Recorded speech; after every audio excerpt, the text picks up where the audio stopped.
Bienvenidos en esta mañana. Vamos a estar alabando a nuestro Señor, adorándole este primer día de la semana conforme Él lo ha establecido. Gloria a Dios. Vamos a estar dedicando esta mañana este culto en sus manos.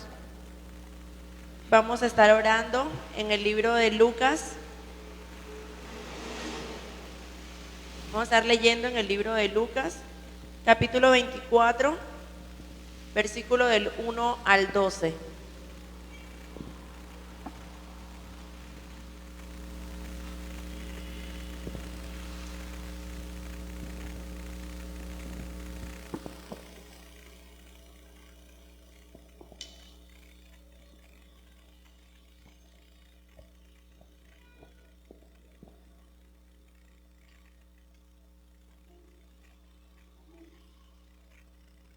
Dice así la palabra del Señor. El primer día de la semana, muy de mañana, vinieron al sepulcro, trayendo las especias aromáticas que habían preparado y algunas otras mujeres con ellas, y hallaron removida la piedra del sepulcro, y entrando no hallaron el sepulcro del Señor Jesús, no hallaron el cuerpo del Señor Jesús. Aconteció que estando ellas perplejas por esto, he aquí se pararon junto a ellas dos varones con vestiduras resplandecientes, y como tuvieron temor y bajaron el rostro a tierra, les dijeron: ¿por qué buscáis entre los muertos al que vive? No está aquí, sino que ha resucitado.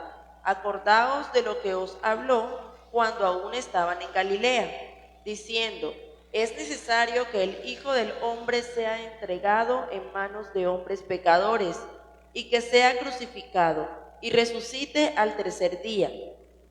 Entonces ellas se acordaron de sus palabras, y volvieron del sepulcro, y dieron nuevas de todas estas cosas a los 11, y a todos los demás. Eran María Magdalena y Juana, y María madre de Jacobo, y las demás con ellas, quienes dijeron estas cosas a los apóstoles. Mas a ellos les parecían locura las palabras de ella, y no las creían. Pero levantándose, Pedro corrió al sepulcro, y cuando miró dentro, vio los lienzos solos, y se fue a casa maravillándose de lo que había sucedido. Oremos al Señor. Padre celestial, gracias te damos, Señor, por esta mañana. Gracias, Dios, por nuestras vidas. Gracias por tu vida. Gracias, Dios, porque a ti te plació, Señor, entregar a tu Hijo por amor a nosotros, Dios. Gracias por tu plan perfecto de salvación para con nosotros. Gracias por tu amor, por ese amor infinito, incondicional, Señor, y que nosotros no merecíamos, Padre. Gracias, Dios, porque tú, Señor, eres bueno. Cada día, Señor, tu misericordia está sobre nosotros. Señor, gracias, porque tú aún, Señor, nos muestras nuestra condición delante de ti. Nos muestras, Señor, nuestro pecado, Señor. Nos llevas al arrepentimiento, Padre. Nos limpias de toda nuestra maldad, Señor, porque tú restauras nuestras vidas, Dios.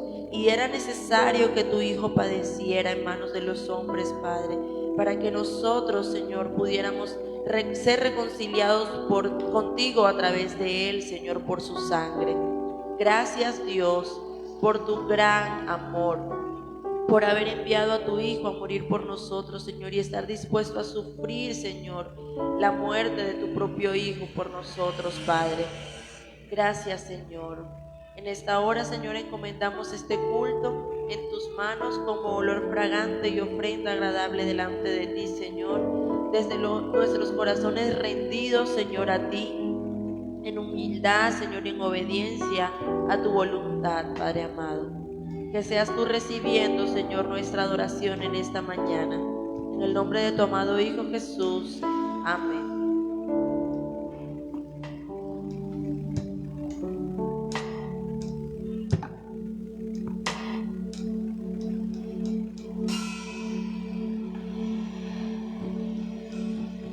Sí, sonido.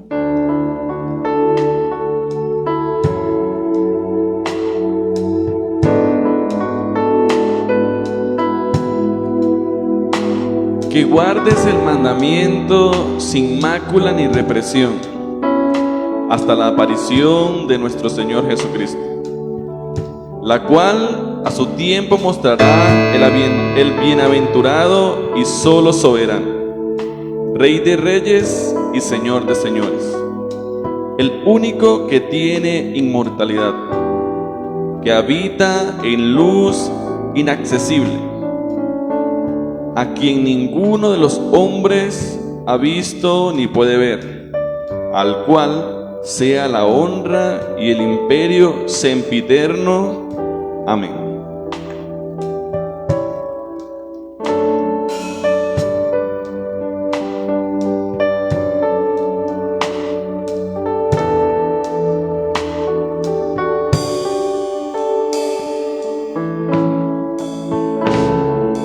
Damos honor a ti, damos honor a ti, creador de vida eres tú.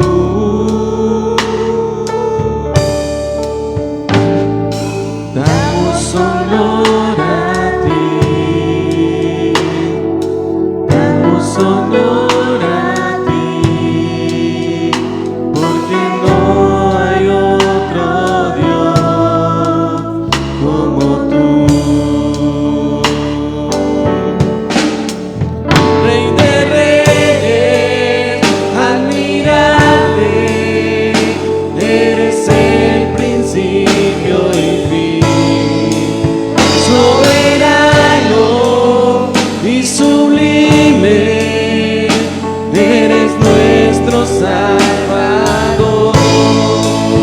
Rey de reyes, admirable, eres el principio y fin, soberano y sublime, eres nuestro Salvador.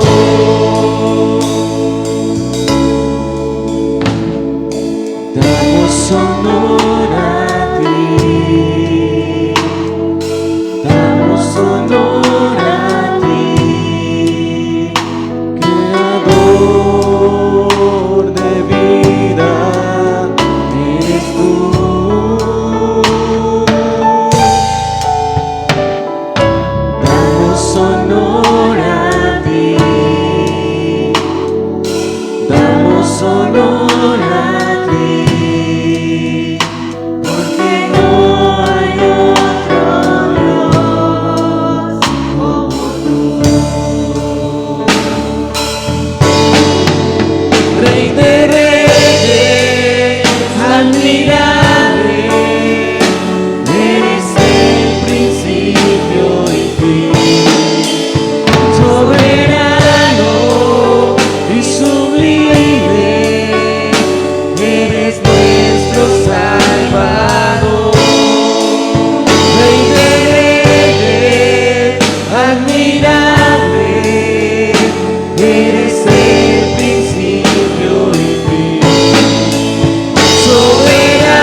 Alabado sea el nombre de nuestro Señor.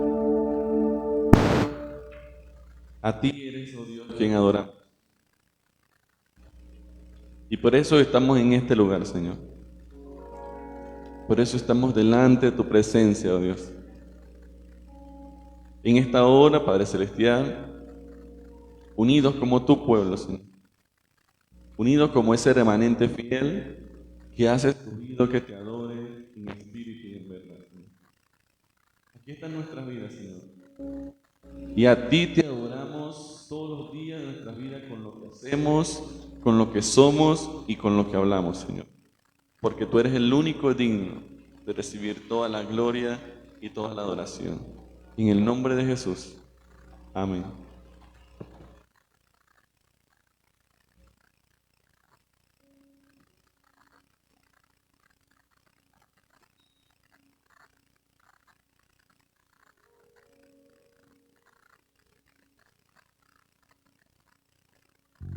Dios, te adoramos.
un fuerte aplauso a nuestro Señor, porque Él es digno de toda gloria, Él es digno de toda honra. ¿Y cuántos se saben ese coro, el coro que acabamos de cantar? Bueno, nosotros no tenemos que saber. ¿Cuántos de ustedes se lo saben? Amén.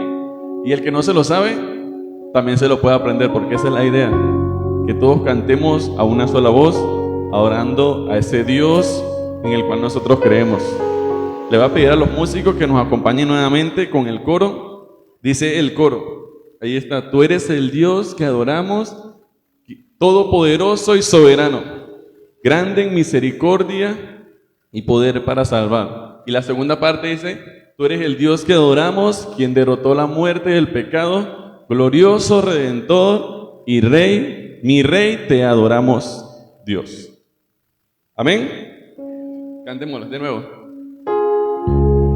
Tú eres el Dios que adoramos, todopoderoso y soberano, grande en misericordia y poder para salvar. Tú eres el Dios que adoramos, quien derrotó la muerte y el pecado, glorioso Redentor y Rey, te adoramos. Es el Dios que adoramos, todopoderoso y soberano, grande en misericordia y poder para salvar.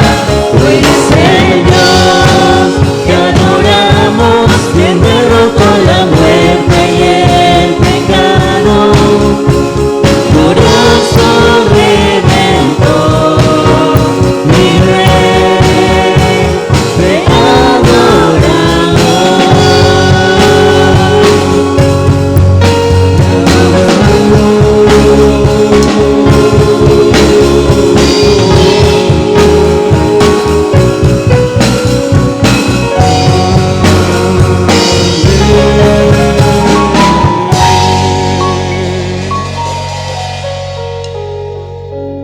sepultados con Él en el bautismo, en el cual fuisteis también resucitados con Él, mediante la fe en el poder de Dios que levantó de los muertos.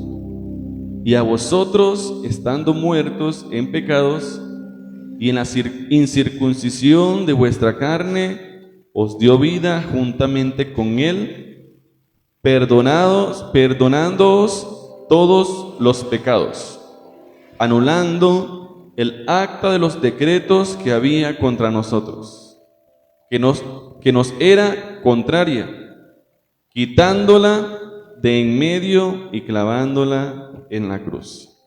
Fue esa cruz donde nosotros, a través de esa cruz, nosotros pudimos tener entrada al cielo. No es en la cruz, sino en lo que representó esa muerte en la cruz. No es en la cruz, sino quien pagó el precio de nosotros en esa cruz. Y por eso fue en la cruz donde se consumó el amor más grande, el amor de Dios para nosotros.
La condición de mi alma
Amén.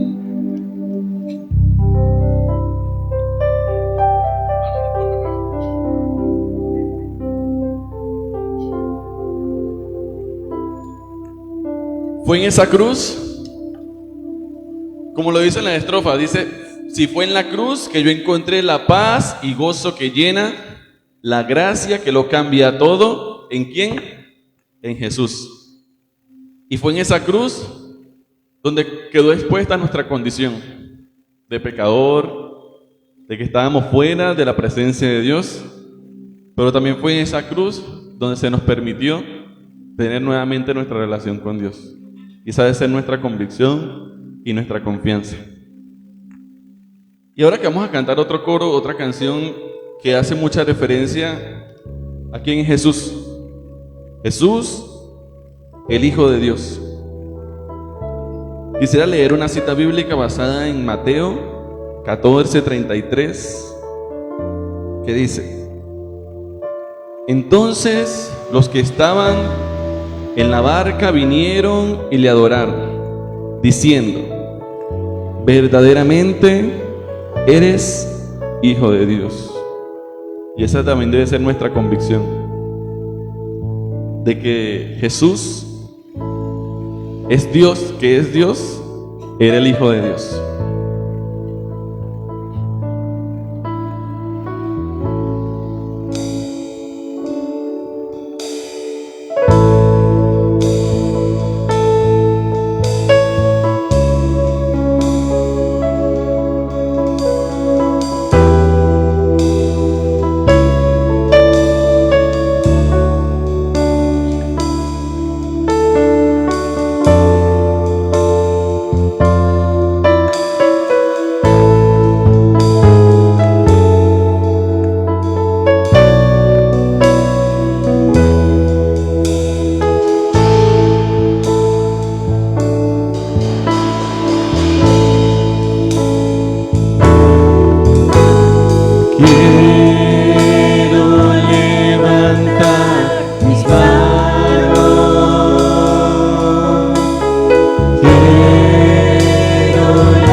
digno de recibir toda gloria, Señor. Tú eres digno de recibir toda la alabanza, Señor. Y aquí está nuestra vida, Dios. Aquí están nuestros corazones postrados delante de tu presencia, Señor. Rindiéndote una adoración genuina que sale desde lo más profundo de nuestros corazones, Señor.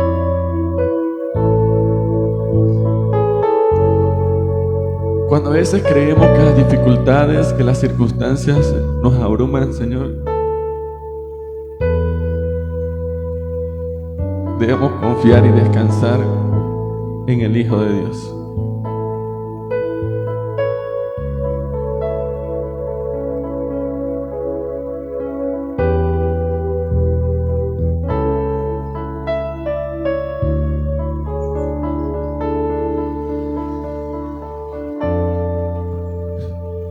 Te queremos servir, Señor.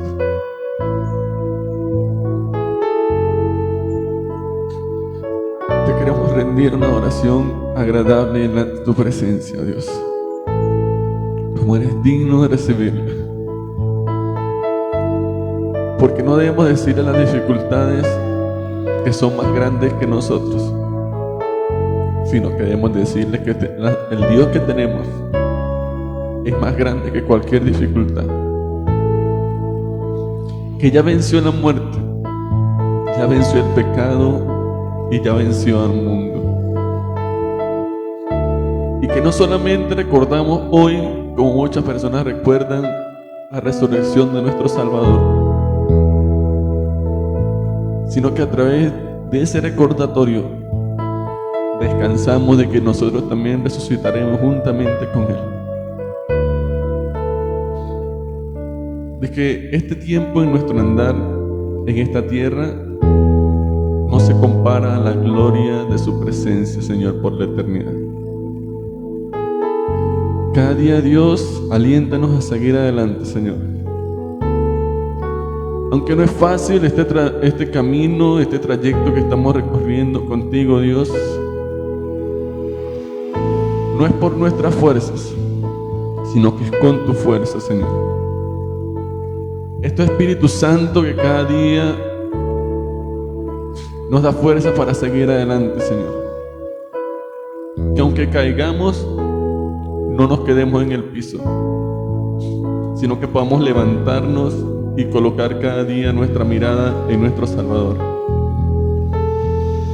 que ya dio el sacrificio perfecto al morir en la cruz del Calvario.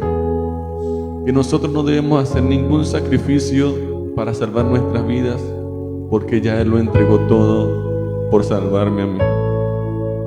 Y quiero glorificar tu nombre, Señor, cada día. Que todo lo que yo pueda hacer, Señor, sea para darte la gloria a ti, oh Dios. Que aún mis pensamientos estés tú en el centro de mis pensamientos, Señor. Cada día dirígenos, oh Dios, como iglesia, y que nuestra mirada no esté puesta en nada secular. Que nuestro centro no sea puesto ninguna persona, sino que seas tú, Dios. Porque si nosotros te colocamos en el centro de nuestras vidas, Señor, tú vas a dirigirnos conforme a tu voluntad, Señor. Y vas a dirigirnos para que cada día caminemos más en santidad, para que cada día podamos caminar confiando en que tú estás al pendiente de nuestras vidas, Señor. Y queremos descansar delante de tu presencia, Dios, porque tú eres el único que nos puede dar ese descanso, Señor. Y colocamos nuestras cargas en esta mañana en tu trono, Señor, reconociendo que tú eres Dios por sobre todas las cosas y que tú actúas conforme a tu voluntad a nuestro favor, Señor. En el nombre de tu Hijo amado Jesucristo, en el cual usted se goza y tiene complacencia, con el poder de tu Espíritu Santo, que nos consuela y cada día nos motiva y nos insta a seguir adelante, para cada día continuar caminando hacia la meta, que es el reino de los cielos. En el nombre de Jesús. Amén.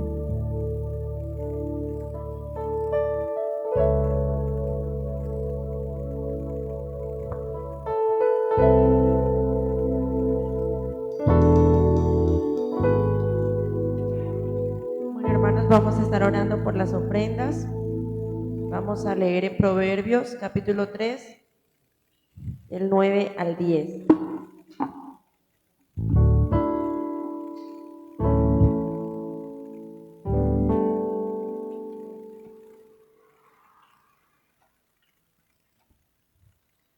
Dice así la palabra del Señor. Proverbios capítulo 3, versículos 9 y 10. Honra a Jehová con tus bienes y con las primicias de todos tus frutos, y serán llenos tus graneros con abundancia, y tus lagares rebosarán de mosto.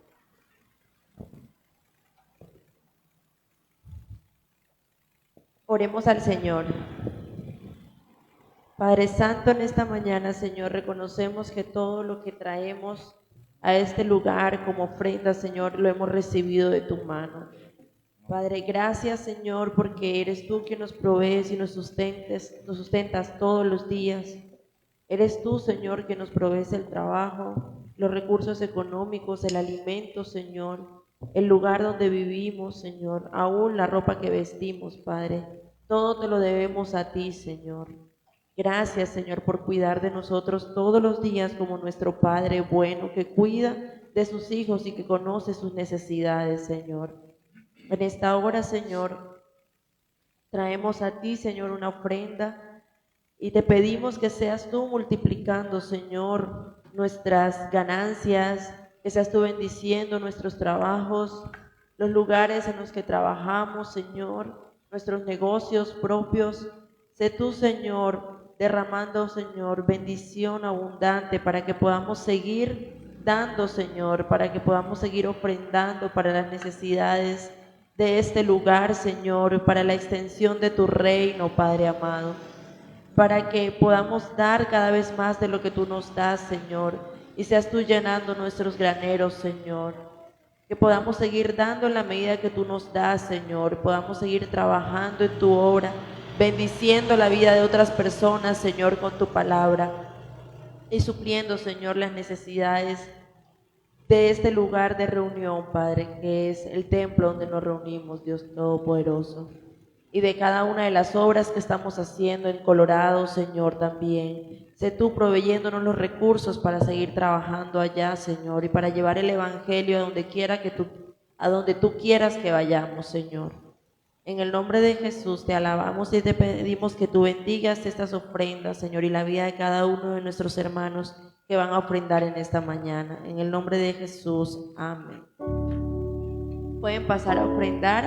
Aquí adelante están las bandejas para las ofrendas. El cofre rojo es para las ofrendas misioneras de Colorado.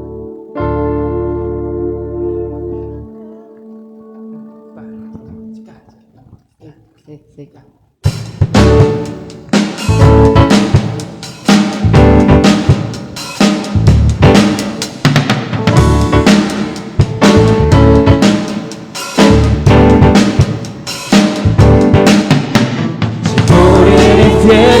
Misericordia es eterna.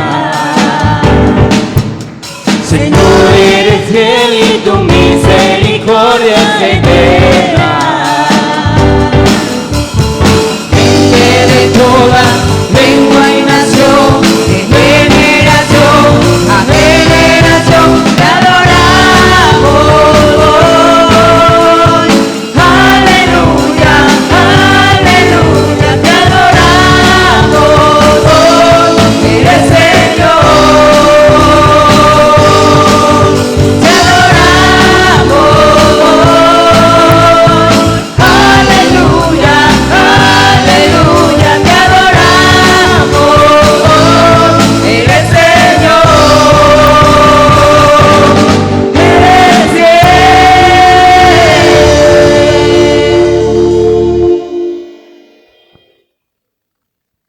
Bueno, hermanos, vamos a recordar los anuncios de las actividades de nuestra iglesia.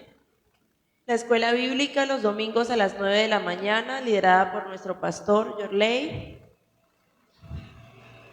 Culto congregacional domingos a las 10 a.m. aquí en nuestro templo. Tiempo de devocional de martes a sábado de 6 a 6:30 de la mañana. Esta es una reunión virtual por la plataforma de Zoom. nuestro pastor nos envía el link al grupo de la iglesia para que todos podamos acceder. Siempre es el mismo link para acceder todos los días, de martes a sábado. Reunión de mujeres,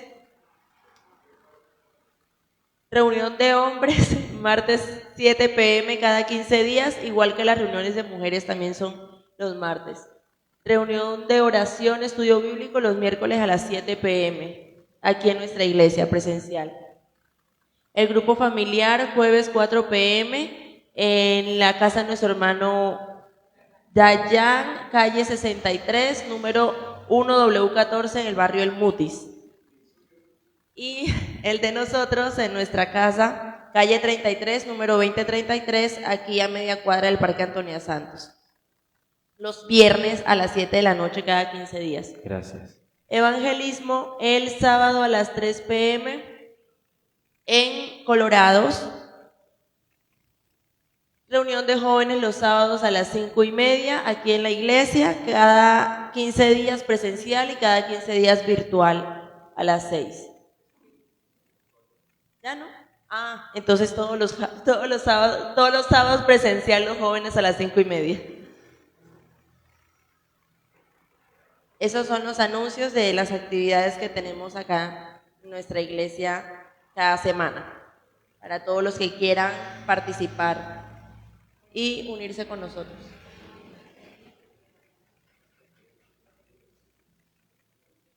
Hoy no hay clase para niños, nuestra maestra está indispuesta, no pudo venir hoy, entonces los niños van a estar con nosotros durante el culto, la predicación. Bueno, vamos a orar entonces por la predicación y por nuestro predicador.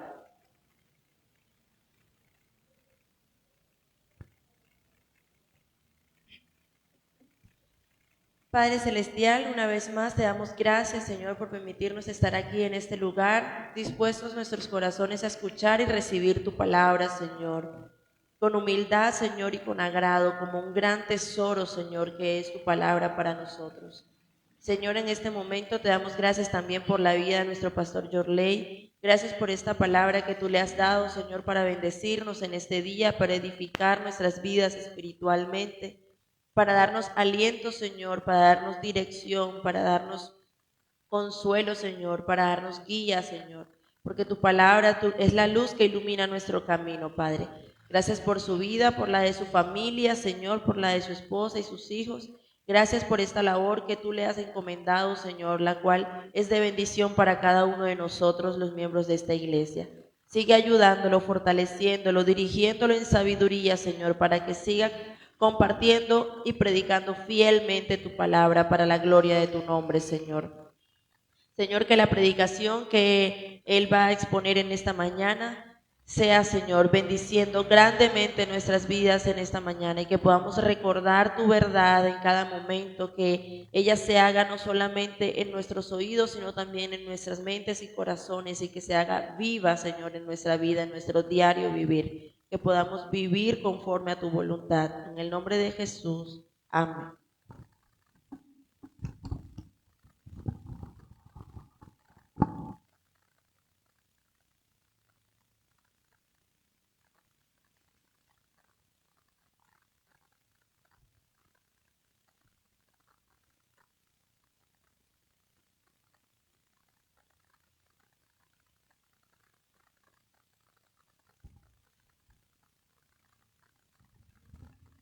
Gloria a Dios. Dios los bendiga. Buenos días. Qué bueno verlos. Gracias por venir en este día, un poco lluvioso, pero lleno de la bendición de Dios. Amén. Así como cuando somos de tierra caliente que llueve, salimos como con pereza, como con ganas de quedarnos durmiendo, con la sábana sobre nosotros. Gracias por venir y por disponerse a compartir en el Señor en este tiempo. Gracias a los hermanos también que estuvieron en esta semana, unos en los talleres de hermenéutica y homilética.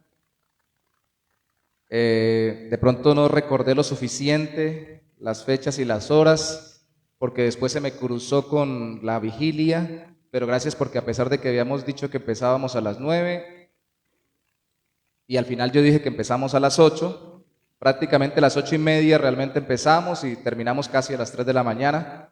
Fue un tiempo bien bonito de alabanza, oración, intercesión, y queremos que eso dé fruto. Algunos hermanos todavía tienen la voz afectada de todo lo que oraron, cantaron y alabaron al Señor en esa noche. Pero hoy estamos acá para celebrar el hecho de que nuestro Señor está vivo. Amén.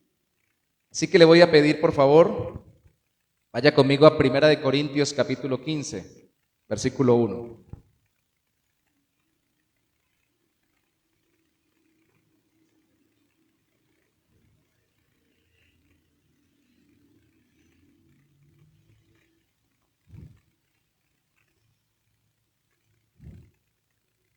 Primera de Corintios, capítulo 15, vamos a leer desde el versículo 1 hasta el versículo 4 inicialmente.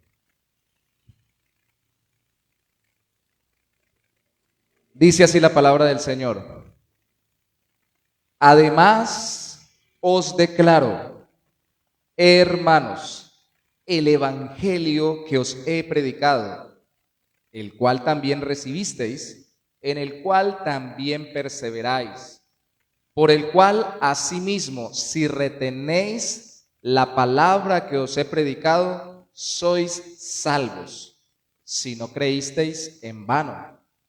Porque primeramente os he enseñado lo que asimismo recibí, que Cristo murió por nuestros pecados conforme a las Escrituras, y que fue sepultado y que resucitó al tercer día conforme a las Escrituras. El Evangelio es la esencia de nuestra fe y el Evangelio entonces es también la base de todo lo que nosotros hacemos, no solo lo que creemos, sino también lo que sentimos y hacemos en nuestra vida práctica, en todas las áreas de nuestra vida. El Evangelio tiene, han dicho algunos, un aspecto de mala noticia para que pueda ser una buena noticia. Y se habla de que estamos muertos en delitos y pecados, como lo veíamos en Efesios capítulo 2, para que podamos entender que solo aquel que resucitó puede darnos vida nueva y vida eterna. Pero cuando lo presentamos incompleto el Evangelio, quedamos como cuando una noticia es presentada incompleta, que no parece tan buena noticia, sino que parece mala noticia, porque no está completamente presentada. Algunas iglesias incluso le han llamado a la predicación del Evangelio, a su exposición, le llaman el Evangelio completo. Y hay denominaciones, sobre todo en Estados Unidos, que se llaman así, del Evangelio completo, porque a veces hacemos énfasis en algún aspecto del Evangelio y si no lo presentamos completo, no pareciera que fuera una bendición el hecho de que Cristo hubiera vivido y muerto por nosotros. ¿Y por qué? Porque no solamente vivió y murió, sino que también fue sepultado y resucitó. Y eso es lo que celebramos hoy. La resurrección es parte vital del Evangelio, una parte que debemos defender tanto como la vida y la muerte de Cristo, porque Cristo al resucitar venció la muerte para salvarnos. Debemos defender tan fuertemente la resurrección como sostenemos la vida y muerte de nuestro Señor y Salvador Jesucristo. No podemos sostener lo uno sin sostener lo otro. Y aquí no voy a apelar a un evangelio como lo hicimos el año pasado. Yo recuerdo que fue el año pasado que me senté a relatarlo en un evangelio y mirando cómo se impresionaban las mujeres, sobre todo en el evangelio de Lucas, con la tumba vacía y con el hecho de que posiblemente pensaron se hubieran robado el cuerpo del maestro. Pero sí le voy a pedir que usted, cuando pueda, en su casa con tranquilidad, compare los 4 evangelios, Lucas, Mateo, Marcos y Juan, y miren los reportes o los relatos de la resurrección, cómo lo que se muestra en uno parece no ser exactamente lo del otro, pero no es porque sea diferente, sino porque es complementario. En uno aparece un ángel, en otro aparece 2 ángeles, en uno aparece el ángel adentro, en otro aparece el ángel afuera, en uno aparece María solo hablando, en otro también las mujeres, en uno aparece Pedro y también se involucra a Juan. El mismo evangelista se llama el más joven, que corría detrás de Pedro. En otros, como en Lucas, también se habla en el mismo capítulo cómo Cristo viene y se le presenta a los discípulos en ese mismo día. La idea es que unamos todo y formemos una idea de todo lo que aconteció alrededor de la resurrección de Cristo. Y que complementemos la noticia de que Cristo vivió y murió con el hecho de que Cristo fue sepultado y resucitó. Y le decía yo a mis hermanos en estos días, en esta mañana, en el devocional, ¿por qué la piedra tuvo que ser corrida si Cristo no tuvo necesidad que la puerta se abriera para resucitado entrar donde los discípulos se reunían? Y la respuesta, han dicho algunos, la piedra fue corrida no para que Cristo saliera, sino para que la gente entrara y viera que la tumba estaba vacía. Porque lo veremos en este día, el cuerpo glorioso de Cristo, el estado de resurrección, es algo que se nos sale de nuestra mente. Es algo que se nos sale de nuestra comprensión, pero que al mismo tiempo la Biblia lo ha revelado hasta donde podemos entenderlo. La resurrección fue sostenida fuertemente. Y yo hoy opto por describir desde el capítulo 15 la resurrección en general y la de Cristo en particular desde un punto de vista de defensa, apologético. Porque ¿qué es lo que sucede? Hermanos, no nos mintamos. Lo decíamos hace un momento, usted va a la universidad y le dicen, ¿usted cree en Dios? Le dicen, ¿usted cree que Cristo existió? ¿Cree que lo que está allí registrado realmente sucedió? Y peor aún, ¿cree en milagros? ¿Cree en gente resucitando? No vemos gente resucitando. ¿Cree que Él resucitó? Y se nos cuestiona por todas partes, como seguramente se les cuestionó a los primeros cristianos, y aquí en Corintios, como lo veremos en el propio texto, se les cuestionaba el hecho de que creyeran de que hay resurrección. ¿Verdad? Cristo resucitó. ¿Eso no sería una verdad como espiritual? ¿Una historia que simboliza algo para nuestras vidas espirituales? Pues no. Pablo, dentro de todos los temas que toca en la carta a los Corintios, toca el tema de la resurrección de los muertos, ya habiendo tocado varios temas que ellos tenían como controversia, como problema, porque de acuerdo a la misma carta, en el mismo capítulo 15, estaban dudando de que fueran a resucitar.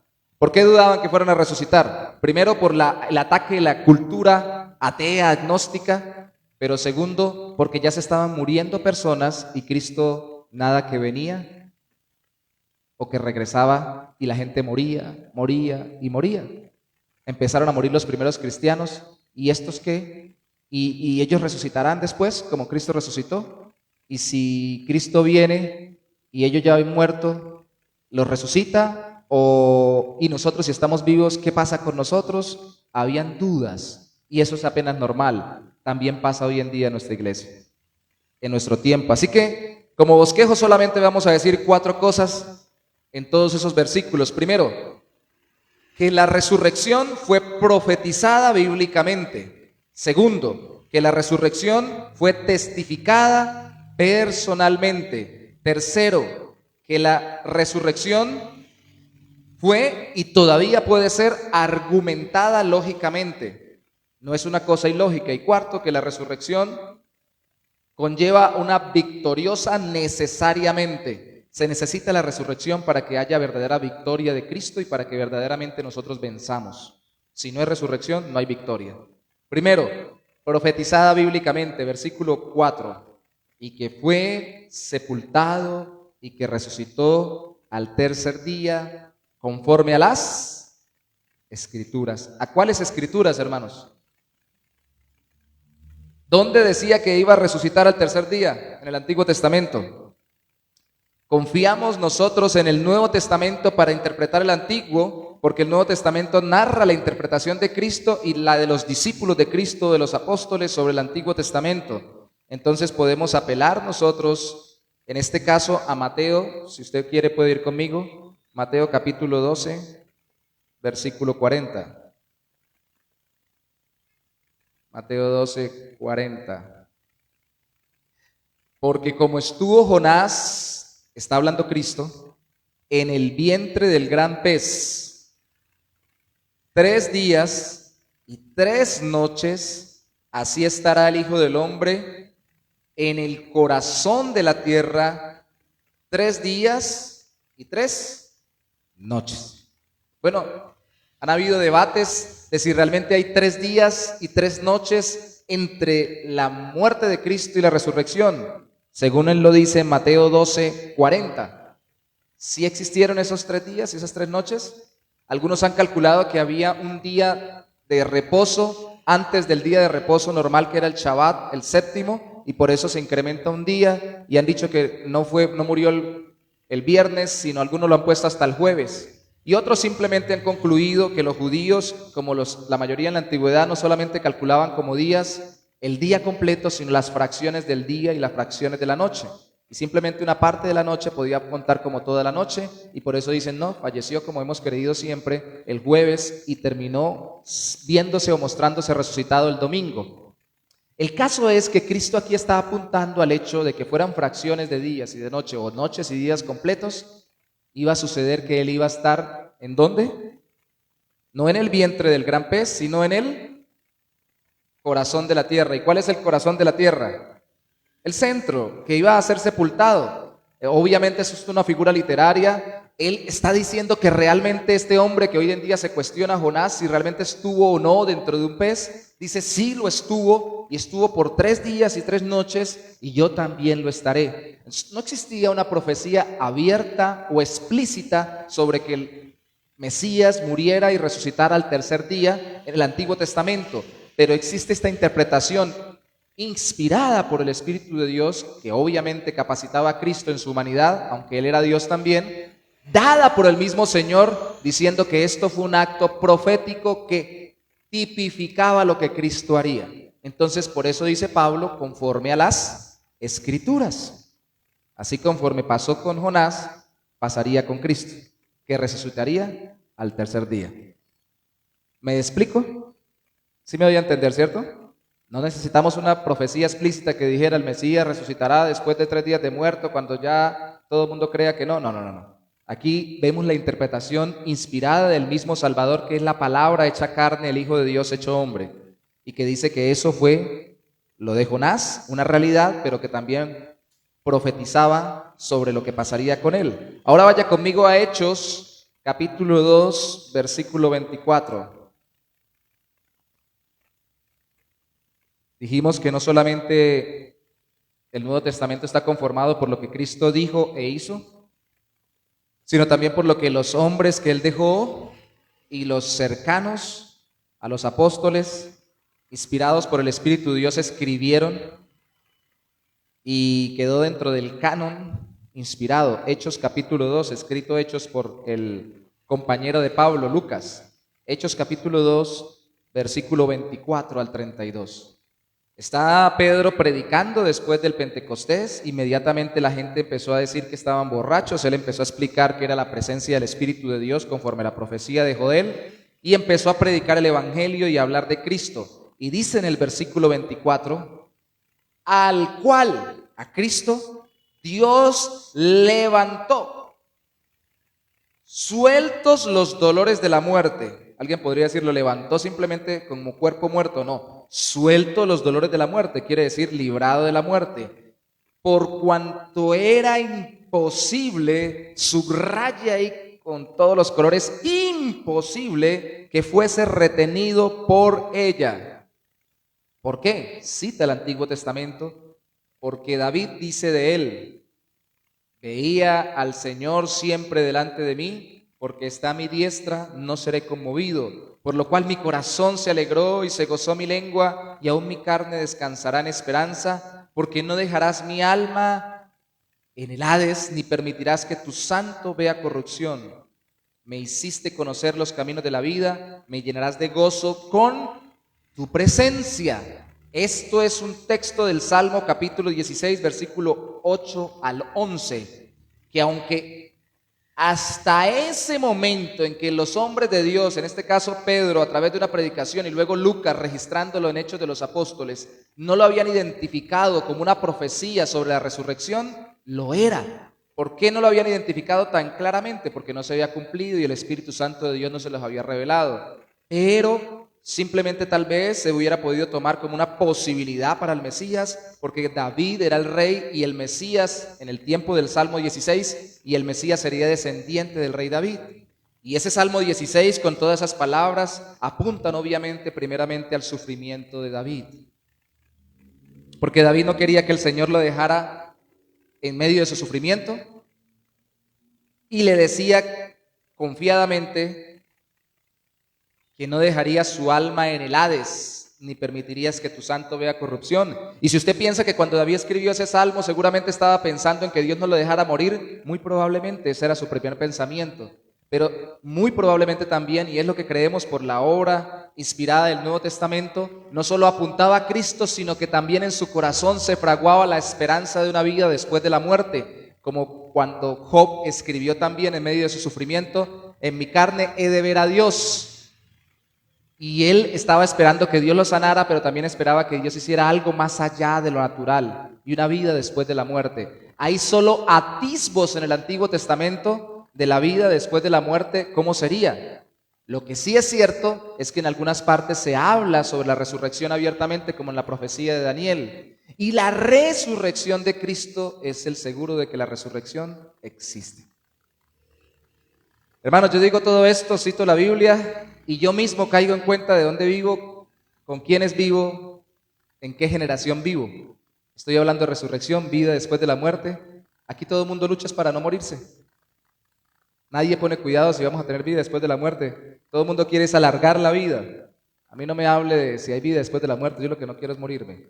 Y la gente dice qué hay que tomar, con qué hay que alimentarme, cuántos ejercicios tengo que hacer, qué dieta tengo que seguir, qué productos naturales debo consumir, qué tipo de forma de ser, de carácter tengo que tener para no morirme.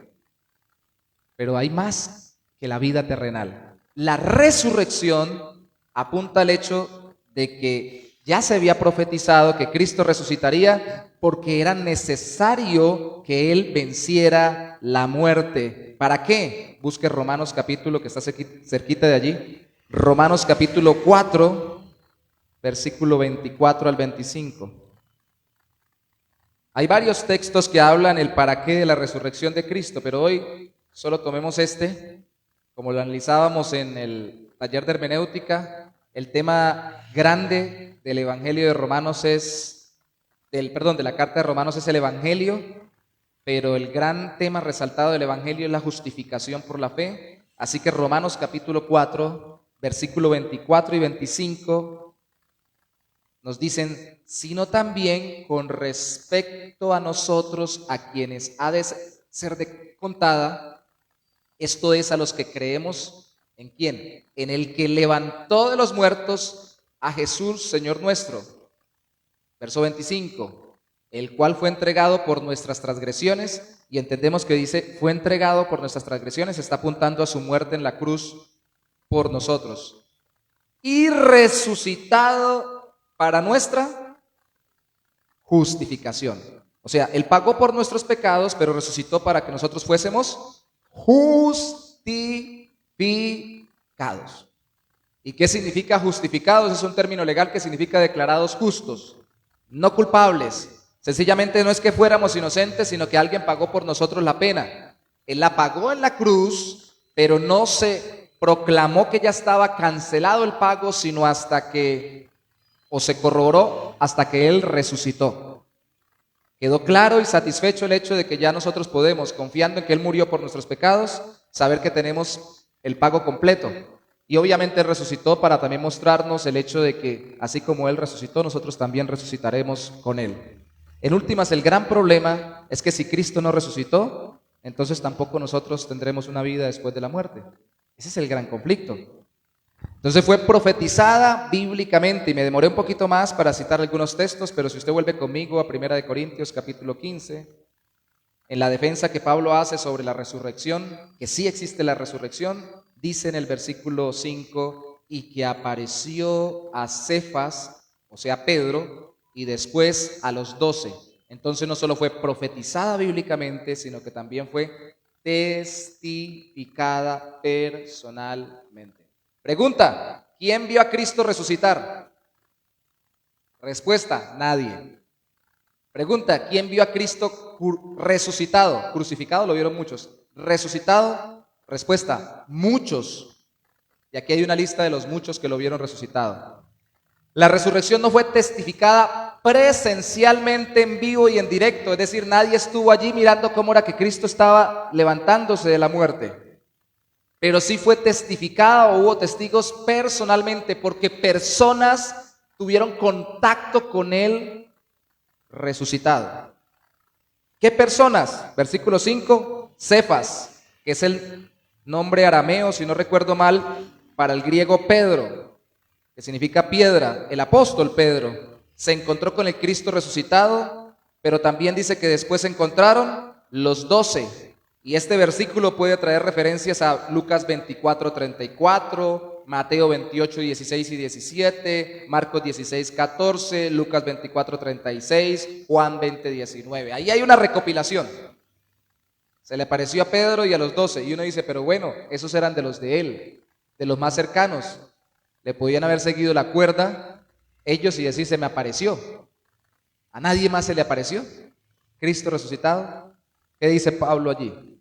Verso 6. Después apareció a más de 500 hermanos a la vez, de los cuales muchos viven aún y otros ya duermen. Cuando dice a la vez,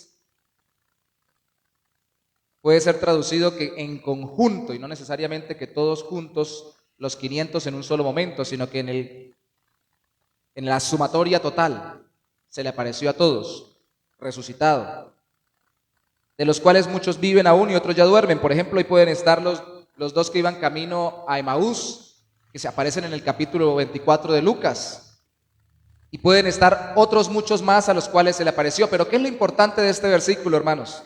Del versículo 6, que se le apareció a muchos, es importantísimo.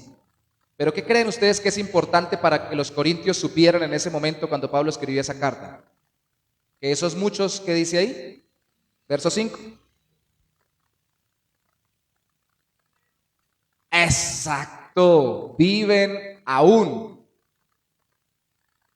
Ahí está el vecino, está el otro vecino, están tales vecinos, están fulanitos de tales, búsquenlos y pregúntenles, a ellos se les apareció y tuvieron contacto con el resucitado.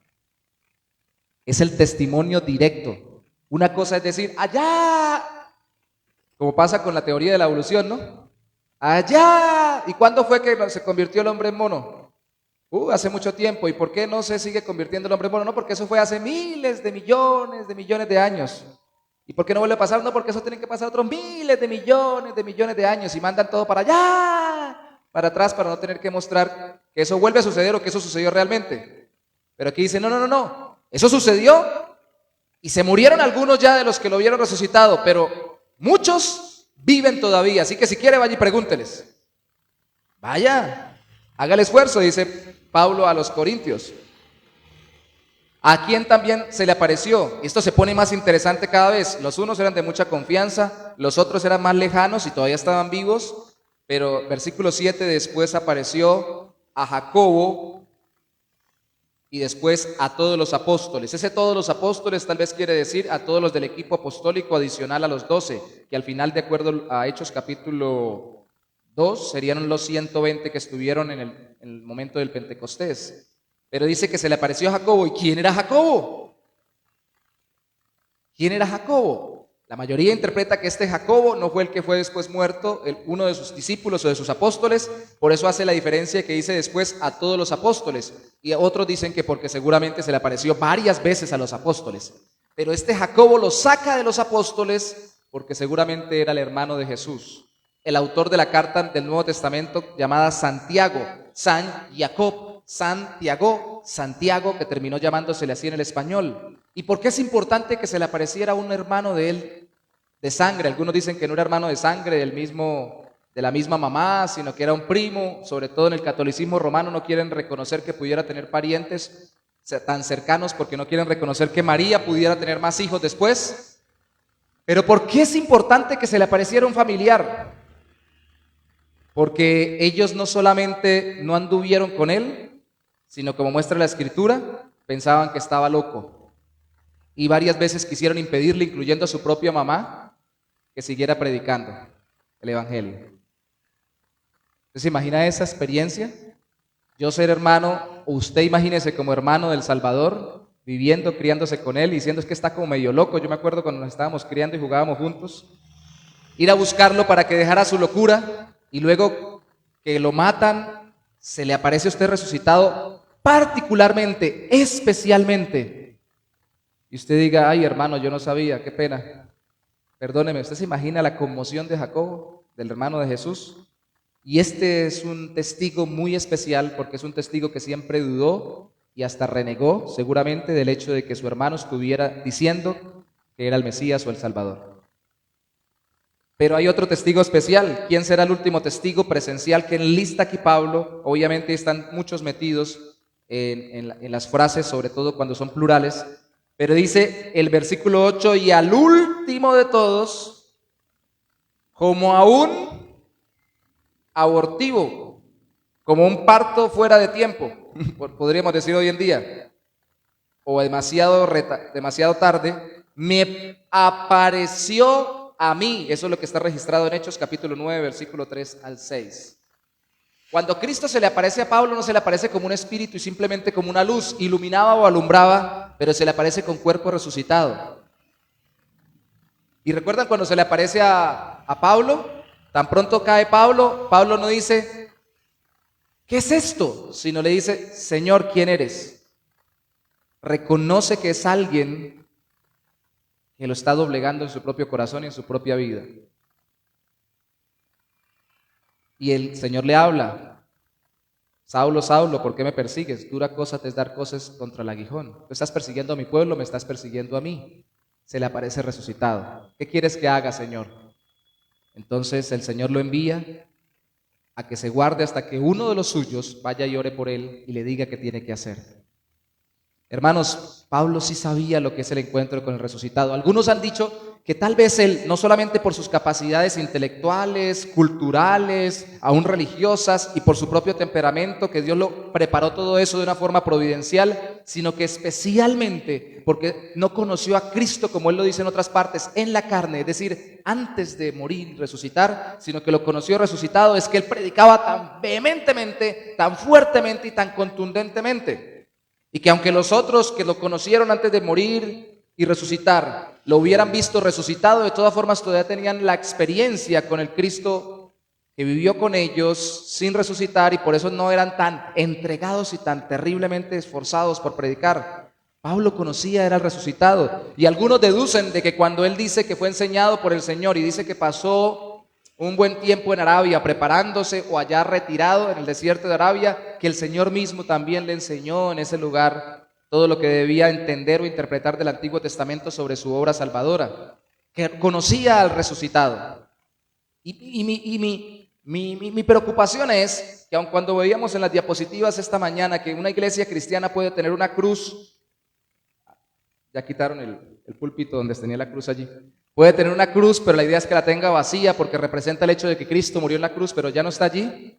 Nos mentalizamos tanto con la cruz y con la muerte de Jesús que debemos tenerla siempre presente, que se nos olvida que Él resucitó. Y pareciera que Cristo todavía estuviera colgado en la cruz y no estuviera vivo para relacionarse con nosotros. ¿Somos testigos? ¿A qué se nos llama cuando predicamos el Evangelio sino a ser testigos de que el Señor está vivo y nos ha transformado? Testificada personalmente, argumentada lógicamente, y obviamente voy a resumir por lo menos unos 40 versículos, porque el capítulo es largo. Capítulo 15, versículo 12 dice, pero si se predica de Cristo que resucitó de los muertos, ¿cómo dicen algunos entre vosotros que no hay resurrección de muertos? Porque si no hay resurrección de muertos, tampoco Cristo resucitó. Ay, hermanos, hay un teólogo estadounidense del cual leí alguna vez un libro muy bueno sobre el Evangelio, y hay una gran controversia sobre él en este tiempo porque era tan bueno que incluso fue premiado como un gran pensador en los Estados Unidos, cristiano y secular, porque ese hombre ha querido, dice él, reinterpretar el Evangelio a la forma como deberíamos entenderlo nosotros hoy. Y en palabras muy generales lo que ha querido hacer es lo siguiente: dejar de decir que el Evangelio es para que se salve mi alma individual y decir que el Evangelio es para que la tierra cambie en general. Y que por tanto enfatizar en que Él perdona mis pecados, hemos olvidado el hecho de que Él va a transformar todo el universo y que somos parte de un cosmos que Dios está transformando. Pero sabe que haciendo énfasis en eso, ha dejado de hacer resaltado el Evangelio en el hecho de que Él perdona nuestro pecado. Y ha empezado sutilmente a salirse del Evangelio predicado por Pablo, presentado por Cristo, defendido por los apóstoles. ¿Por qué? Porque él dice que en esta mentalidad moderna, en esta forma de pensar nosotros ahora tenemos que mirar cómo entienden el Evangelio las personas. Vayamos al Evangelio de la liberación, o más bien la teología de la liberación, donde incluso hubo curas que se volvieron guerrilleros y donde sencillamente, que todavía se sostiene hoy con la teología de la liberación, lo que querían era que el Evangelio se volviera práctico. ¿Y de qué tienen que ser salvados, hermanos? Lo que la gente sufre hoy es pobreza, miseria y hambre. Entonces, el Evangelio lo que tiene que llegar es salvar al pobre de su pobreza. Y ya no tienen en cuenta ni la vida eterna ni el perdón de pecados, sino solo sacarla de sus necesidades, reinterpretando el Evangelio. Yo veía en estos días un documental que me tocó verlo por el estudio en la universidad, donde un arqueólogo muy famoso y creo que también teólogo aquí en Colombia llegó a la siguiente conclusión: el mejor cristiano es el comunista. Así decía él: si usted es un buen comunista, es un buen cristiano. Y ellos lo entienden así de sencillo, como los creyentes en la iglesia primitiva vivían en comunidad, compartían todo lo que tenían y no decían ser suyo nada de lo que tenían. Son como comunistas porque hay todo en común. Entonces, si usted reparte todo y comparte todo y le ayuda a los pobres, usted es un buen cristiano. Ojo, porque eso es un engaño muy sutil reinterpretando el Evangelio, porque el cristiano debe compartir lo que tiene con los demás, debe dar para las necesidades de otros, pero el Evangelio no es solamente para que la gente aquí disfrute de buena comodidad económica, el Evangelio es para dar vida eterna, sino para que Cristo resucitó. Si no hubiera dado simplemente a todos un buen mensaje de cómo repartir los bienes, viene y reparte las riquezas entre todos y todos tenemos lo mismo y ya estamos salvados. Reinterpretando el Evangelio. ¿Qué pasaba en Corintios? Estaban reinterpretando el Evangelio y muy seguramente estaban diciendo eso de la resurrección. Tal vez no es que sea literal, tal vez es que es algo espiritual, porque como uno es transformado en el corazón, tal vez habla a la resurrección del alma, a que ya cambiamos por dentro. Y tal vez no vamos a volver a vivir después de la muerte. Y otros, peor aún, influenciados por los gnósticos, pensaron, tal vez Cristo realmente o no murió, o murió y no resucitó, sino que simplemente pareció que murió, empezaron a decir algunos, en la cruz, pero realmente ni siquiera tenía un cuerpo físico. Y empezaron a cuestionar una cantidad de cosas. ¿Y dónde cuestionan eso sobre todo las personas? ¿Cuándo cuestionamos nosotros lo que la Biblia dice? Cuando escuchamos a otros. Y usted dice, pero es que yo no escucho personas herejes, yo no voy a universidades ateas, ni estoy pensando en lo que el mundo enseña sobre si Cristo resucitó o no. Pero usted ve televisión, ¿ustedes ven televisión? ¿Miran redes sociales? ¿Sí? ¿Hablan con vecinos, con personas que no son cristianas? ¿Cierto? ¿Cierto? Por ejemplo, si usted ha escuchado al filósofo colombiano muy conocido, ya fallecido, filósofo cantautor, que decía que tenía que, más o menos, yo lógicamente no lo voy a cantar, todo lo que tenía, la plata era para gastarla, porque si no venía el diablo y cuando se muriera no iba a poder tener salvación, tenía que gastar la plata en mujeres, bebida y ron.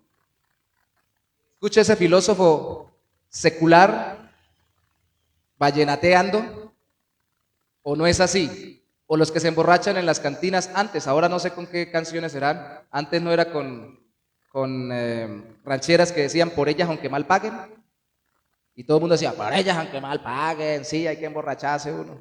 ¿No es así que se transmiten las convicciones en las culturas? A través de canciones, a través de bailes, a través de cultura, a través... Hermanos, por todos lados nos están bombardeando para re-evangelizarnos, cambiarnos o distorsionarnos lo que dice su palabra. Y uno dice, no, al final yo sí creo que Cristo resucitó, pero yo no sé si yo estoy pensando, ¿eso será que sería distinto? Porque yo estuve escuchando a un amigo que le dijo un amigo, del amigo de un amigo, y le contaron que eso como que no era tan verdad. Pues eso fue lo que pasó con los corintios. Y Pablo elabora una argumentación lógica con el famoso método del sí, entonces. Si salgo cuando está lloviendo, entonces me mojo. Si no como, entonces me da más hambre. Si no me baño, entonces no huelo bien. Sí, entonces. Ese es el mecanismo. Mire por favor conmigo el versículo 13. Porque si no hay resurrección de muertos, tampoco Cristo resucitó. Entonces, ¿Cristo no resucitó? Si ustedes dicen que la resurrección es una cuestión ahí como espiritual, como intelectual o algo raro ahí que la filosofía de este mundo les está enseñando, entonces Cristo no resucitó. ¿Y cuál es el problema? Va a hablarle primero más enfocadamente a los que se supone que son cristianos, para luego darles un argumento para los que sean no cristianos. Dice, y si Cristo no resucitó, entonces ¿qué pasa? Vana es nuestra predicación, es decir, inútil o sin sentido o vacía. Vana es también nuestra fe.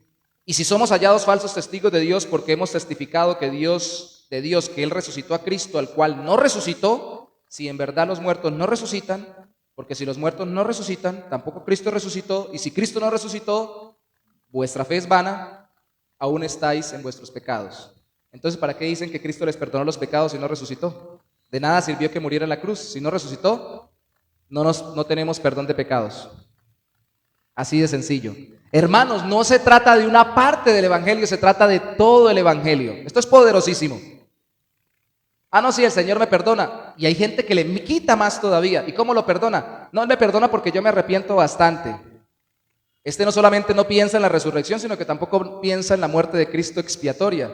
Piensa en Él como una persona bien arrepentida.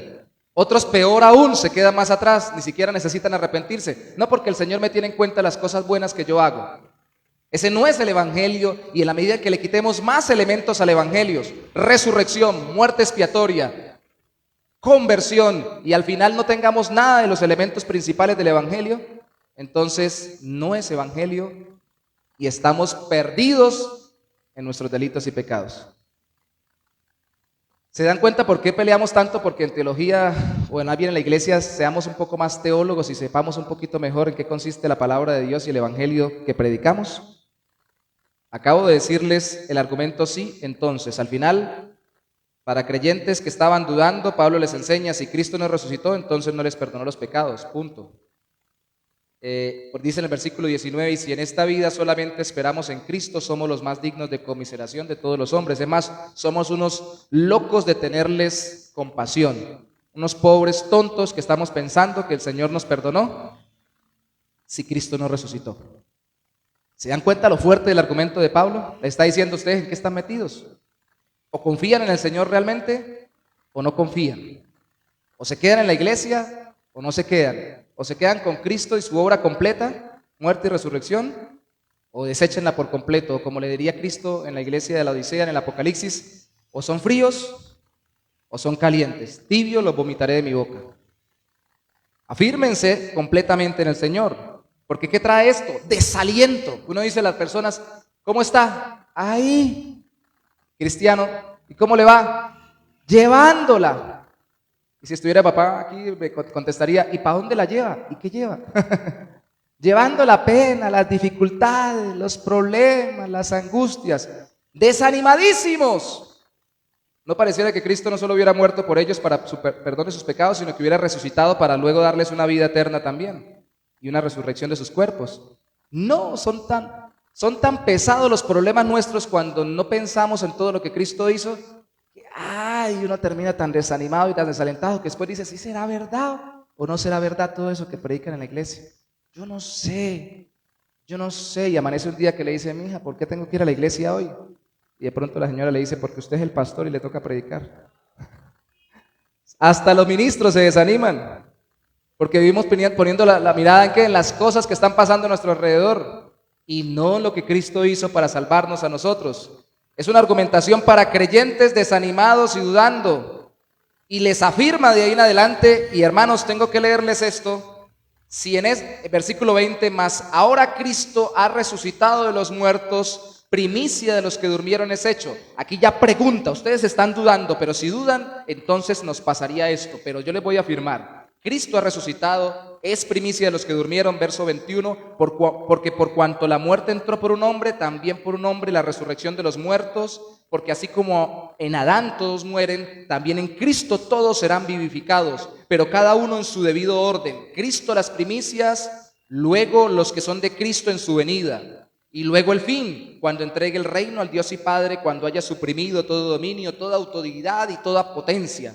Porque preciso es que Él, Cristo, reine, o sea que ya está reinando, hasta que haya puesto a todos sus enemigos debajo de sus pies. Y el postrer enemigo que será destruido es la muerte, porque todas las cosas las sujetó debajo de sus pies. Y cuando dice que todas las cosas han sido sujetas debajo de Él, debajo del Cristo resucitado, claramente se exceptúa a aquel que sujetó a Él todas las cosas. Pero luego que todas las cosas le estén sujetas, entonces también el Hijo mismo, Cristo resucitado, se sujetará al que le sujetó a Él todas las cosas, a Dios Padre, para que Dios sea todo en todos. De otro modo, ¿qué harán los que se bautizan por los muertos si en ninguna manera los muertos resucitan? Porque pues se bautizan por los muertos. ¿Y por qué nosotros peligramos a toda hora?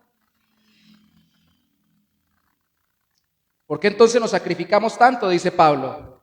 Pues nos sacrificamos tanto y hacemos lo que hacemos en nuestras iglesias, que abro un paréntesis, lo que dice el versículo 29 no es doctrina, lo hacían y Pablo no lo está mandando, está preguntando por qué hacen lo que hacen en la iglesia. ¿Sabe qué hacían algunos en la iglesia primitiva? Y sí, es cierto, lo hacían, no estaba mandado por la Biblia, bautizaban a alguien vivo por alguien que murió sin alcanzarse a bautizar, como símbolo de que había creído, pero eso no es un mandato en la Biblia, así que no hay que practicarlo, no se preocupen.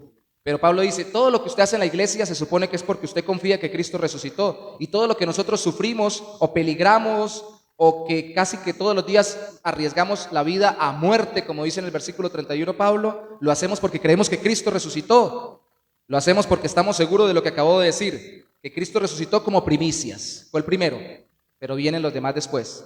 Segundo, que Cristo resucitó porque es el segundo Adán.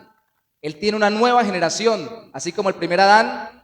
En el primer Adán todos morimos, en el segundo Adán todos viviremos. Y para que vivamos tenemos que tener un cuerpo glorioso. Por eso Cristo resucitó para ser el líder nuestro, así como Adán fue el líder en el pecado o en la caída. Cristo es el líder en la santidad y en la resurrección, en la nueva vida. Y tercero, porque Cristo es Señor y todo tiene que someterse a Él. Tenía que resucitar para tener un cuerpo glorioso y ser una nueva humanidad, la que Él tuviera para, como nuevo Adán, ejercer poder y dominio sobre todo lo creado. Ahora todo se sujetará a Él cuando Él regrese. Por eso resucitó. ¿No creen que era importante que resucitara? ¿Era importante o no? Ahora, a los incrédulos, ¿qué les decimos? A los incrédulos les decimos, como dice Pablo en el versículo 32, bueno, en el 32, sí. Si como fiera batallé en Éfeso contra fieras, esforzándome, ¿qué me aprovecha? Escuche esto. Si los muertos no resucitan, comamos y bebamos porque mañana moriremos. Hermanos, si realmente Cristo no resucitó, los muertos no resucitan. Si los muertos no resucitan, no hay vida después de esta vida. Y si no hay vida de esta vida, salga y emborráchese, dróguese, vuélvase promiscuo, mate gente, desenfrénese, haga todo lo que sabe usted que la Biblia enseña que es pecado, porque no existe más allá, no hay vida después de la muerte, enloquézcase, haga lo que sea. No es esa la filosofía del mundo. Cuando se quita a Dios de la ecuación y se vuelve materialista nuestra visión, como la que tiene el mundo sin Dios, y solamente vivimos acá, buenos científicos, cuando digo bueno, hablo de no solamente buenos profesionalmente, sino bien sinceros, han llegado hasta suicidarse o a decir no vale la vida nada. ¿Por qué? Porque yo vengo del producto del azar. No solamente no pedí nacer, sino que el mundo por allá de pronto un día explotó una chispita, se dieron unas moléculas y al azar se crearon unos planetas, de pronto al azar se creó la vida y de pronto al azar se unieron las moléculas y yo soy producto del azar. Nadie me creó. Yo no tengo un propósito, sentido a la vida. Es más, lo que pienso, yo no sé si tenga o no tenga sentido, porque al final es producto también del azar. porque como Dios no está en la ecuación, entonces la vida se vuelve sin sentido. Y es por eso, hermanos, que la gente se suicida o se deprime mucho cuando pierde personas cercanas a través de la muerte, a través de la separación, del divorcio, a través de los conflictos interpersonales. Porque la vida tiene algo de sentido entre más cerca tenemos del autor de la vida. ¿Y sabe qué es lo más cerca de estar del autor de la vida? Estar cerca de las personas que Él creó. ¿Usted no le ha dado curiosidad por qué el endemoniado gadareno, o más bien los demonios a través del endemoniado gadareno, pidieron entrar en los cerdos? Mi teoría, no está en la Biblia abierta, es que muy probablemente los demonios expulsados de la presencia o de la comunión gloriosa con Dios quieren estar lo más cerca de Dios posible para encontrar paz, porque la satisfacción de nuestra alma está en el sentido de estar relacionados con el Creador. Y por eso es que buscan atribular y cuando son inconversos poseer a personas. Pero cuando no, por lo menos si no voy a estar una persona en algún ser vivo de los que Dios ha creado. Yo no quiero deambular como Cristo lo describió poética y proféticamente por lugares secos. Yo quiero estar en alguna vida de alguien que me conecte con el Creador. Aún en su rebeldía y en su rebelión contra Dios, los demonios anhelan reconciliación con Dios. Y aún Satanás, cuando habla de Dios, tiembla. Sabe que lo necesita y no lo niega. Por eso ni el diablo es ateo. Al contrario, es bien creyente. Creyente en que Dios existe, pero no sometido a Él. ¿Por qué? Porque es totalmente ilógico y irracional para la conciencia humana desconectarnos de Dios, porque entonces la vida no tiene sentido. Y no creer que Cristo resucitó y no creer que hay resurrección y vida después de la muerte es no confiar en Dios y no descansar en el Señor en nuestras almas. Les enlisto lo que hace Pablo de aquí en los siguientes versículos. Él dice después, estos dos sí se los voy a leer: no erréis, las malas conversaciones corrompen las buenas costumbres. Lo que les dije desde que empecé la predicación: cuidado con lo que oyes, cuidado con lo que te dicen, incluso dentro de la iglesia, que va en contra de lo que dice la palabra de Dios. Dice: velad debidamente y no pequéis, porque algunos no conocen a Dios, para vergüenza vuestra lo digo. Hay personas que dicen conocer a Dios, incluso dentro de una iglesia, que se predique sana doctrina y no lo conocen. Lo que siembran es duda y confusión en las personas. Y empieza a hablar lógicamente, pero dirá alguno: ¿cómo resucitarán los muertos y con qué cuerpo vendrán? Y la explicación es: necio, lo que tú siembras no se vivifica, sino que muere antes. Sencillos, hermanos. Para la tecnología científica de la época, lo que mejor podía hacer Pablo no era hablar del celular. Yo me acuerdo que alguien me dijo alguna vez: yo creo que los extraterrestres existen porque mira el celular. Yo no creo que uno pudiera inventar esto sin una ayuda desde las galaxias, me dijo así. Pues podríamos hacer alusiones a cosas tecnológicas de hoy, pero la tecnología entonces era la agropecuaria, y todavía era un misterio cómo era que el niño se formaba en el vientre, porque no hacían todavía ni endoscopias, ni hacían exámenes ecográficos, ni nada por el estilo. Pero también era un secreto saber cómo la semilla que se sembraba se convertía en una planta. ¿Qué pasa allí? Hoy en día ya lo podemos ver, los que han tenido la oportunidad de pasar por laboratorios de biología y química, uno puede ver, por ejemplo, corta los tajitos de cebolla y puede ver cómo las células cambian en el proceso de mitosis, y puede ver también cómo al abrir un granito y que está germinando, puede ver lo que está pasando en la parte microscópica. Pero aún, sin embargo, todavía es un secreto cómo Dios programó para que todo eso suceda automáticamente, para que suceda de forma instintiva. Entonces Pablo dice: así de sencillo, mis hermanos. ¿Sabe cuál es el problema de muchos que están incluso dentro de la iglesia, pero que son incrédulos? Como dice Pablo, dice: ahí sí, vamos a resucitar. ¿Y qué? ¿Y con qué cuerpo? Aquí tengo un cuerpo, y este cuerpo peca, amigo, peca. ¿Sigo siendo cuerpo o sigo siendo pecador? Y él le dice: necio. Como cuando Cristo le dijo a los fariseos, a los saduceos: erráis ignorando las escrituras y el poder de Dios para hacer fuera de lo que naturalmente está sucediendo ahora. Necios, si en el proceso de la naturaleza hay un cambio tan drástico como el de una semilla, que cuando cae se muere y es enterrada, sirve de símbolo para la muerte nuestra, se transforma y termina convirtiéndose en una planta, ¿no puede Dios convertir su cuerpo que es enterrado como cuerpo corruptible en cuerpo incorruptible? ¿Lo puede o no lo puede hacer Dios? Algunos dicen es que los bautistas en su mayoría, como son muy controladitos y muy sencillitos y no viven orando por cosas espirituales y por demonios, no creen en milagros. Hermanos, si no creyéramos en milagros, no creeríamos en Cristo, porque Cristo obró muchos milagros y podría obrar milagros hoy, aunque no haya milagreros oficialmente aprobados hoy obrando. Y la conversión de nuestro corazón es un milagro, la resurrección es un milagro y el que usted resucite un día será un milagro. Y sabe que dentro de la resurrección de Cristo, en uno de los relatos de un evangelio, dice que cuando Cristo murió, hasta se levantaron muertos. Hubo muertos que resucitaron. ¿O no resucitó Cristo también antes de morir a Lázaro? Y resucitó al hijo de la viuda de Naín. Es posible la resurrección, aunque estos no resucitaron con cuerpo glorioso, sino resucitaron para volver a morir. La Biblia lo que establece es que si no creemos en Dios verdaderamente, no podemos creer que nos dará una nueva vida, un nuevo cuerpo. ¿Qué tipo de cuerpo? Los versículos siguientes enseñan que serán cuerpos incorruptibles, no se pueden corromper físicamente, poderosos, no son débiles como los nuestros, espirituales, quiere decir que no están ligados a lo material o lo físico, aunque ahí hable de lo contrario como animales. Animales no quiere decir que nosotros seamos animales, sino quiere decir sujetos más al mundo físico por el alma.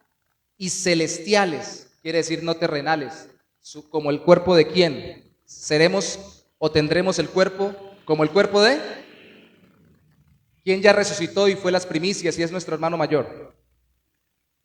¿Qué clase de cuerpo tiene Cristo?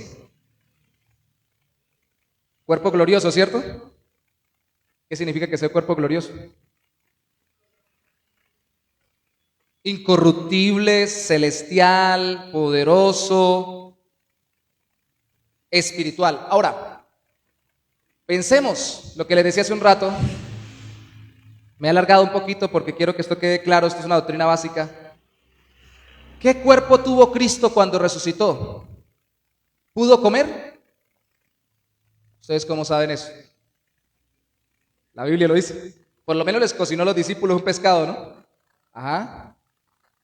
¿Lo podían tocar? Sí lo podían tocar, ¿cierto? Él dijo, toquen mis manos, toquen mi costado.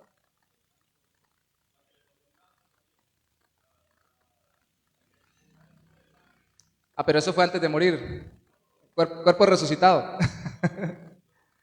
El asunto es, resucitado Cristo podía comer, resucitado Cristo podía ser tocado, pero la pregunta es, y aquí quiero que ustedes me respondan, aunque no esté abiertamente respondido en la Biblia, se deduce fácilmente. Si no comía, ¿se moría de hambre? Si no lo tocaban, ¿se moría de angustia porque nadie lo tocaba? O cambiemos la última pregunta, si físicamente podía ser tocado, ¿necesitaba entonces tocar la puerta para entrar? ¿O podía entrar sin tocar la puerta? Es algo que no alcanzamos ni a entender. Ahora yo le pregunto, ¿a usted le gusta el filete? Así algo rico que a mí me gusta, a ver si a usted le gusta. El lomito de cerdo en salsa de cereza. Ojalá con un juguito de naranja bien rico, a esta hora que ya va llegando el almuerzo. Segundo. ¿Ah? A las 2:30 terminamos para comer. El asunto es, si ahorita nos sabe delicioso las cosas, y esa es otra cosa que quiero que ustedes, por favor, conmigo analicen y solo la tengan en su mente y en su corazón. Si ahorita nos sabe delicioso comer, hacer nuestras necesidades fisiológicas nos sabe espectacular. Espero que nadie diga que no, sobre todo cuando uno llega con muchas ganas y va corriendo para el baño. Patea al que esté ahí. Uno dice gloria a Dios.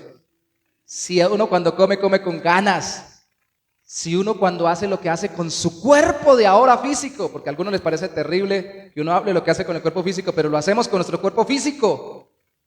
¿Le parece bueno las cosas que se pueden disfrutar, que Dios nos ha dado para que lícitamente las hagamos? Ahora cuando tengamos cuerpos gloriosos, ¿cómo será? Cuando el espectro de sabores, colores, sensaciones, percepciones no tenga el problema de la distorsión que nos da el pecado, y además de ello, las personas que estén a nuestro alrededor y el mundo que tengamos sea totalmente nuevo como en el paraíso y mucho mejor que en el paraíso, sin pecado y sin tentación y sin tentador. Eso va a estar muy bueno. Eso va a estar muy bueno. Y aunque Cristo esté reinando en los cielos, está reinando, como dice la Biblia, sentado a la diestra del Padre, quiere decir que está gobernando junto con el Padre con su cuerpo resucitado. Un cuerpo espiritual que puede estar en el cielo, aunque el cielo no sea material. Échese ese trompo a la uña, dijo alguien. ¿Es bueno o no es bueno? Si ahorita nos quejamos, me duele, ay, no puedo comer, tengo reflujo, y nos quejamos por una cantidad de cosas. Hermanos, ¿por qué nos desanimamos y nos desalentamos?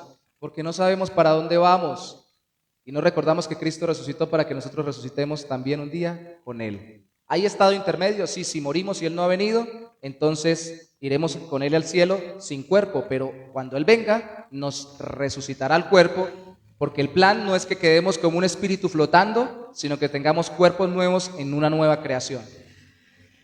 Es una victoria necesaria. Me salté una cantidad de versículos, leamos el 51 al 57. He aquí, os digo un misterio, no todos dormiremos, que es una forma bonita de decir que vamos a morir, pero todos seremos transformados. Se necesita transformación.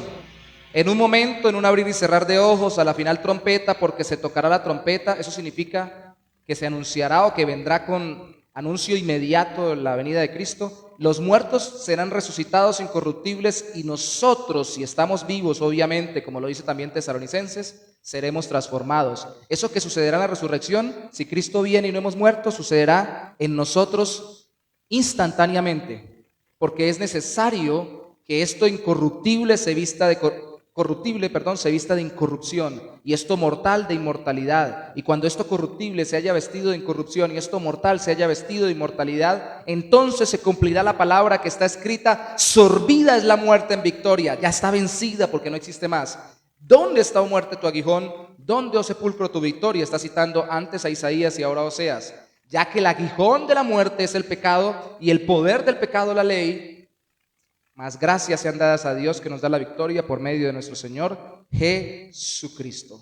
Entonces, resumiendo lo que acabamos de leer para tener una comprensión, no todos van a morir, pero sí todos van a necesitar ser transformados. Y cuando Cristo venga, no Señor, no se puede ir con el mismo cuerpo que tiene que tener un cuerpo glorioso, así no se haya muerto todavía, entonces lo van a matar. Bueno, no lo van a matar en el sentido de que no va a morir, le va a transformar el cuerpo como si hubiese muerto y estuviese resucitando. Y los cristianos vencerán la muerte. Esa es la gran lección para nosotros, porque han sido perdonados por Cristo. Y el pecado, que es el que trae la muerte eterna, ya no reina en nosotros. Ahora, como conclusión, dice el verso 58, así que todo esto que dijo Pablo es para esto. Hermanos amados, estad firmes y constantes, creciendo en la obra del Señor siempre, sabiendo que vuestro trabajo en el Señor no es en vano. ¿Y para qué me guardo tanto en santidad? ¿Y para qué oro al Señor tanto? ¿Y para qué predico tanto el evangelio? ¿Y para qué? Pues hermanos, si usted cree que no hay resurrección y que Cristo no resucitó, pues es verdad, ¿para qué? ¿Para qué lo hace? Usted no tiene la realidad en su corazón, en su vida y en su mente que lo está haciendo, porque un día va a tener un cuerpo como el de Cristo y todo le va a ser recompensado por lo que hizo Cristo. Entonces no se esfuerce y no haga nada hoy, porque usted ni siquiera entiende para qué está trabajando. Yo encuentro personas que dicen, ¿y para qué se mata uno tanto si al final la gente le paga mal? Uno se guarda y cumple la palabra de Dios y al final la gente hasta se olvida del Señor. Es que la recompensa no se la va a dar la gente, se la va a dar el Señor eternamente, con un estado glorioso y completo. Ay, pero ¿para qué soportar tanto y guardarse en medio de tantas aflicciones si el mundo está tan pervertido? Sí, el mundo está muy pervertido, pero no se desanime. Como dice el texto, más bien permanezcan firmes y constantes. Pero una cosa es decir sea firme y constante y otra cosa es decir sea firme y constante por lo que tenemos enfrente. Sea como Cristo, que puso la mirada en lo que estaba delante de él y por el gozo puesto delante de él sufrió lo que sufrió en la cruz. Él estaba mirando el resultado en nosotros y en él mismo. Él ya se veía liberándonos del pecado y habiendo pagado, y él ya se proyectaba viviendo con cuerpo glorioso y reinando desde los cielos. ¿Por qué usted y yo no lo podemos hacer? Cuando estamos más mal, allí es donde tenemos que afincar nuestro corazón, porque si no nos desanimamos. Y hoy, aunque hemos dicho muchas cosas para llenar el intelecto, al final lo que queremos es que usted no desestime la milagrosa obra del Salvador, que incluye el que él resucitó, para llegar a pensar que realmente todo lo que usted hace es con la esperanza de la futura resurrección de Cristo. ¿Quiere estar firme y constante? Pues si quiere hacerlo debe evitar las malas pláticas que lo desaniman porque le distorsionan lo que cree del Señor Jesús, y debe defender con alma, vida y sombrero el hecho de que Cristo resucitó, porque si Él resucitó, usted también resucitará. Si Él vive, yo estoy vivo y viviré eternamente. Amén. ¿Qué tal si nos ponemos sobre nuestros pies para orar después de esto, que más que una predicación fue una clase?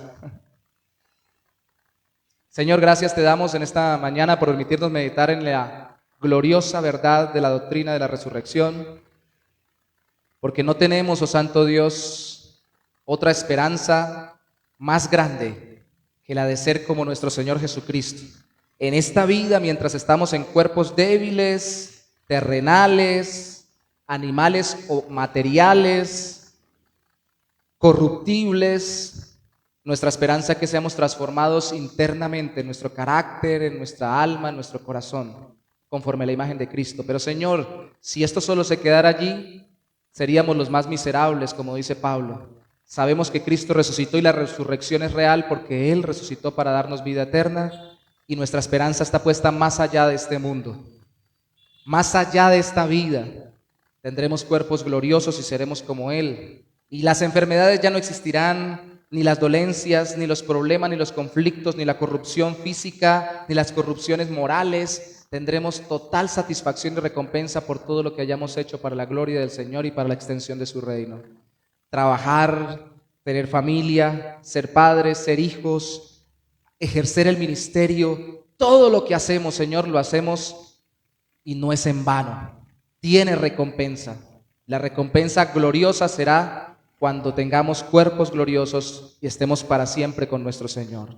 Esa es la mayor y más grande meta que tenemos. Que no se nos olvide, Señor, para que no nos desanimemos y que cada vez que sufrimos en esta vida, como dijo alguna vez un teólogo, sepamos que entonces más recompensa tendremos luego. Y no pensemos qué mal me va, porque entre menos sufrimos en esta vida, tal vez, aunque tengamos cuerpos gloriosos, menos seremos recompensados, porque menos nos esforzamos por dar testimonio en este mundo de Cristo. Resucitaremos porque Cristo resucitó. Gracias, Señor, por esta obra completa. Te bendecimos, oh Padre, en el nombre de tu Hijo, nuestro Señor Jesucristo. Amén y amén. Le voy a pedir a mi hermana que ore para finalizar. Hermanos, gracias de nuevo por estar con nosotros en este día. Hermana Leina, no se vaya a sentar sin que oremos para ser despedidos.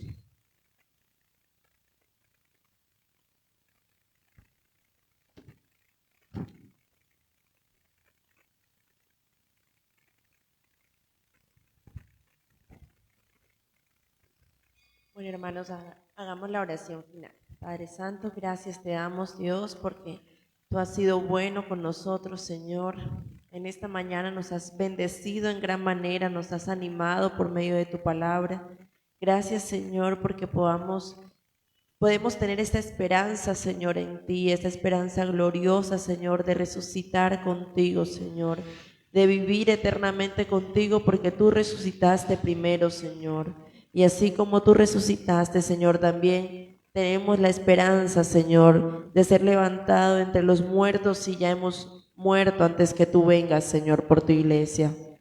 Señor, ayúdanos a recordar esta verdad y que cada día, Señor, en ti esté puesta nuestra esperanza para todas las cosas que queramos hacer, Señor. Saber, Padre, que tú nos contarás cada una de nuestras obras para galardonar y recompensar por nuestro esfuerzo, Señor. Todo lo hacemos por ti y por medio de ti, Señor, porque sin ti nada podemos hacer, Padre amado. En esta hora te pedimos que nos lleves con bien a nuestros hogares, que nos guardes en el camino, que nos sigas protegiendo y bendiciendo, Señor, como hasta ahora, y nos permitas una vez más reunirnos de nuevo en este lugar para habitar juntos en armonía y gozarnos, Señor, en la adoración a ti, Señor, y la predicación de tu palabra, Señor. En el nombre de Jesús, amén. Podemos saludarnos, hermanos, antes de irnos.